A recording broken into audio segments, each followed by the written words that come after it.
નમસ્કાર ખેડૂત મિત્રો, આજના આ વિડીયોમાં જીરુના બજાર ભાવમાં સુધારો જોવા મળી રહ્યો છે અને હવે આગામી દિવસોમાં કેવા ભાવ રહેશે તે તમામ માહિતી વિશે આ વિડીયોમાં વાત કરીશું। તો વિડીયોને છેલ્લે સુધી જોતા રહેજો। વિડીયોમાં આગળ વધતા પહેલાં જો તમે અમારી ચેનલમાં નવા છો તો નીચે લાલ કલરનું સબસ્ક્રાઇબ બટન આપેલું છે તેને દબાવીને બાજુમાં રહેલા ઘંટી બટનને પણ દબાવી દેજો, જેથી અમારા આવનારા તમામ વિડીયોની માહિતી તમારા સુધી મળતી રહે। તો ચાલો શરૂ કરીએ આજનો આ વિડીયો। દેશમાંથી ફેબ્રુઆરીમાં પૂરા થયેલા સિઝન વર્ષમાં જીરુની નિકાસમાં આગલા વર્ષની તુલનાએ 25,000 ટનનો ઘટાડો થયો છે। છેલ્લા 3 વર્ષથી ભારતીય જીરુની નિકાસમાં વધતા ભાવ સાથે એક ધારો ઘટાડો જોવા મળ્યો છે।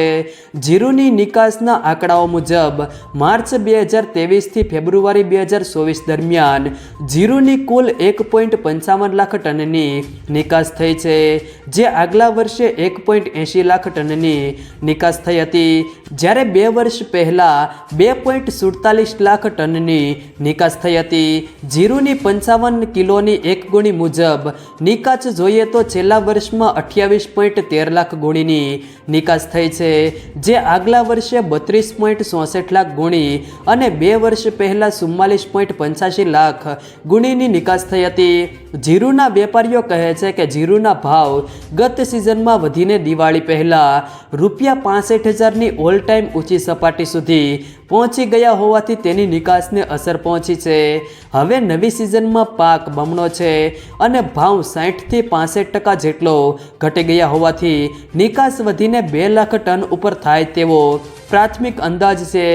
અત્યારે નિકાસકારો નક્કી કરી રહ્યા છે કે જીરુનો પાક નવી સિઝનમાં 1 કરોડ બોરી ઉપર આવવાનો અંદાજ છે।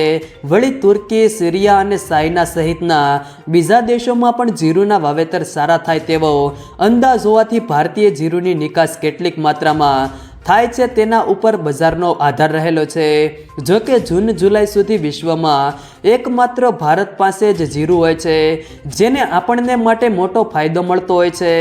જો મિત્રો વિડીયો પસંદ આવ્યો હોય તો વિડીયોને લાઈક કરો, તમારા મિત્રો સાથે શેર કરો અને જો તમે અમારી ચેનલમાં નવા હો તો ચેનલને સબસ્ક્રાઈબ જરૂર કરજો, જેથી અમારા આવનારા તમામ વિડીયોની માહિતી તમારા સુધી મળતી રહે।